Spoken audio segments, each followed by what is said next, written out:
రోజు మురళిలో ఏం చెప్పారో తెలుసా? ఇప్పుడు మీది ఈశ్వర్య కొత్త రక్తం అంట.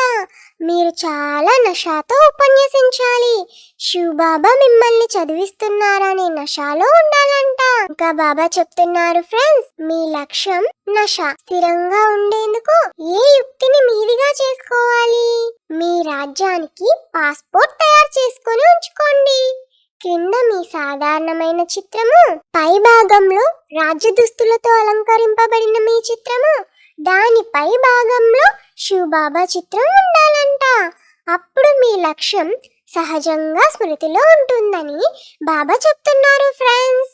ఈ పాస్పోర్ట్ సదా మీ జతలోనే, మీ జోబులోనే ఉండాలి. ఎప్పుడైనా మాయా తుఫాన్లు వస్తే మా పాస్పోర్ట్ క్యాన్సిల్ అవుతుంది, స్వర్గానికి వెళ్ళలేమేమో అనే భయం ఉంటుందని బాబా చెప్తున్నారు ఫ్రెండ్స్. ఈరోజు పాట అయింది. ఓ రాత్రి ప్రయాణికుడా అలసిపోకు. ఫ్రెండ్స్, ఇప్పుడు మీకు ఒక మంచి మాట చెప్పనా? ఎంత ఆనందంగా ఉన్నా ఎవరైతే గుర్తుకొచ్చి మీ కంట కన్నీరు వస్తుందో వారిని మరచిపోండి. ఎంత దుఃఖంలో ఉన్నా సరే మీ పెదాలపై చిరునవ్వు ఉదయిస్తుందో వాళ్ళని వదులుకోకండి కదా ఫ్రెండ్స్. మనకెప్పుడైతే దేహదారులు గుర్తుకొస్తారో అప్పుడు మన కంట కన్నీరు వస్తుంది. కానీ ఎంత దుఃఖంలో ఉన్నా సరే బాబాను స్మృతి చేసినట్లయితే మన పెదవుల పైన చిరునవ్వు ఉదయిస్తుంది. కనుక మనం సదా బాబాని స్మృతి చేస్తూ ఉండాలి. ఇంకా బాబా చెప్తున్నారు ఫ్రెండ్స్, పాఠశాలల్లో చదివేవారు నేను డాక్టర్గా, ఇంజనీరుగా అవుతానని చెప్తారు కదా. ఈ చదువుతో మీరు దేవీ దేవతలుగా అవుతున్నారని బాబా అంటున్నారు ఫ్రెండ్స్. ఈ శరీరం వదిలేస్తూనే మన తలపైన కిరీటం ఉంటుందంట. నూతన ప్రపంచం చాలా ఫస్ట్ క్లాస్గా ఉంటుంది. మనలను విశ్వానికి యజమానులుగా తయారు చేసేవారు తప్పకుండా విశ్వరచయితే. ఇతరులెవ్వరూ చదివించలేరు. అసురులకు దేవతలకు చాలా వ్యత్యాసం ఉంటుంది. దేవతలు చాలా పవిత్రులు. ఇక్కడ చాలా పెద్ద మనుషులు ఉన్నారు. దేవతల పూజారులుగా ఉన్నవారు కూడా వారి ముందుకెళ్ళి మీరు సర్వగుణ సంపన్నులు, మాలో ఏ గుణాలు లేవని మహిమ చేస్తారు. భగవంతుడు వచ్చి ఫలం ఇస్తారని భక్తి చేస్తారు. భక్తికి ఫలం సద్గతి. ఇది చదువు. మనల్ని చదివించేవారెవరు? స్వయం భగవంతుడు. ఈ నిశ్చయం మొదట ఉండాలి. ఇది తెలియని వారు శ్రేష్టంగా ఎలా అవుతారు అని బాబా అడుగుతున్నారు ఫ్రెండ్స్. ఈ సమయంలో ఒకరికొకరు భ్రష్టం చేసుకునే మతం ఇస్తున్నారు. పరమాత్మని మతం ద్వారానే శ్రేష్టంగా అవుతారు. ఎవరి భాగ్యంలో ఉంటుందో వారి బుద్ధిలో మాత్రమే ఈ విషయాలు కూర్చుంటాయని బాబా చెప్తున్నారు ఫ్రెండ్స్. భాగ్యంలో లేదంటే కొంచెం కూడా అర్థమే కాదంట. మిమ్మల్ని శ్రేష్టంగా తయారు చేసేందుకే ఇప్పుడు నేను వచ్చాను అని తండ్రి చెప్తున్నారు ఫ్రెండ్స్. ఇప్పుడు ఒక మంచి మాట తెలుసుకుందామా?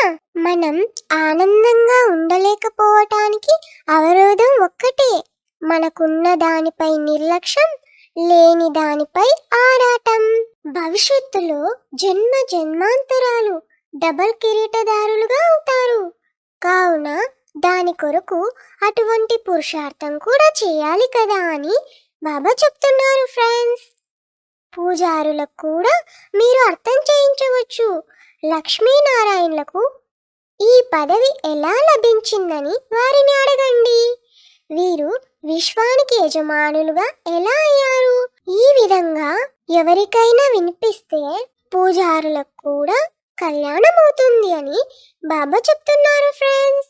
నేను మీకు రాజయోగం నేర్పించి రాజాది రాజులుగా తయారు చేస్తానని గీతలో కూడా భగవాన్ వాచ అని ఉంది కదా.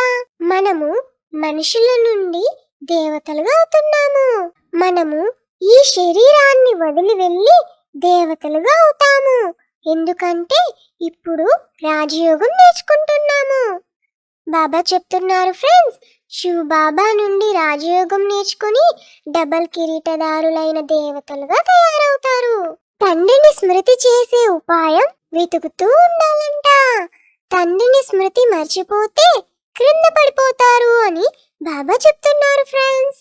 వికారాలలో పడిపోతే మేం దేవతలుగా అవ్వలేమని సిగ్గుపడి ఇప్పుడు మేం దేవతలుగా అవ్వలేమని హార్ట్ ఫెయిల్ అయిపోతారంట.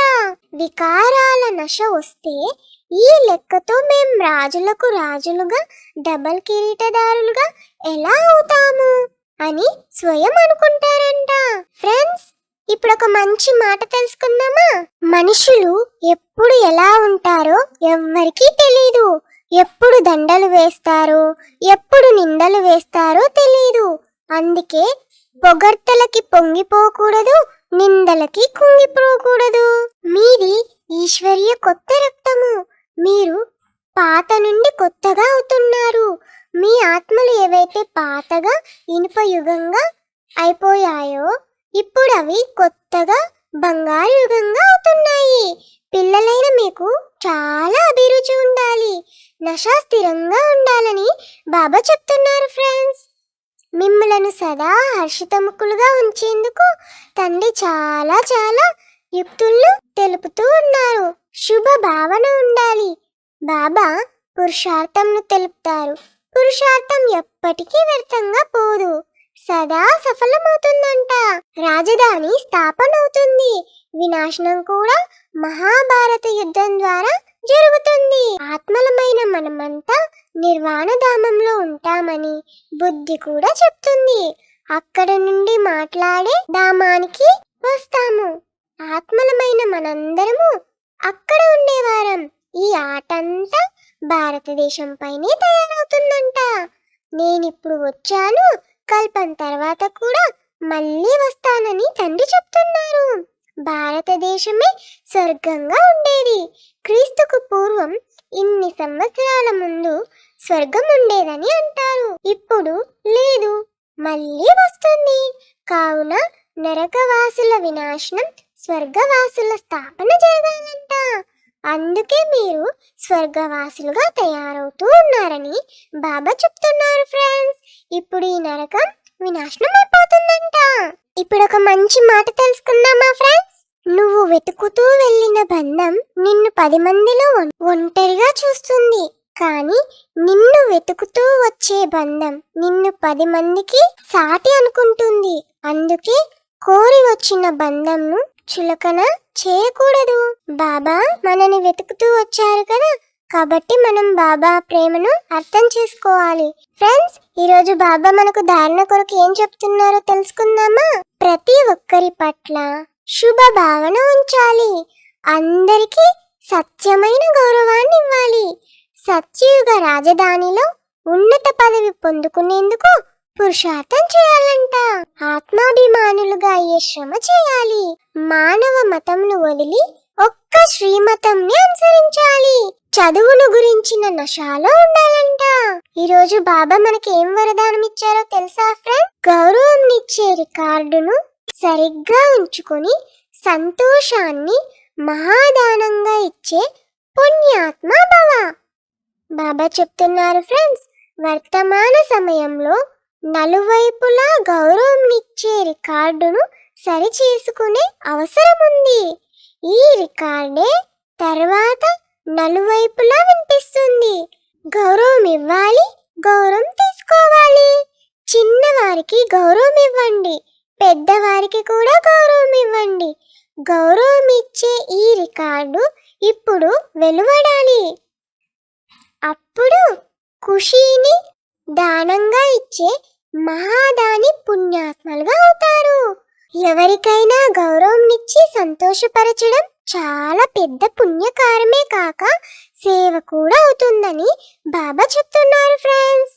ప్రతి గడియ అంతిమ గడియగా భావించి నడుస్తూ ఉంటే ఎవరు రెడీగా ఉంటారని బాబా చెప్తున్నారు ఫ్రెండ్స్. ఓకే ఫ్రెండ్స్, మీకు ఈ వీడియో నచ్చినట్లయితే మీరు లైక్ చేయండి, షేర్ చేయండి, సబ్స్క్రైబ్ కూడా చేయండి. ఓకే, ఓం శాంతి ఫ్రెండ్స్.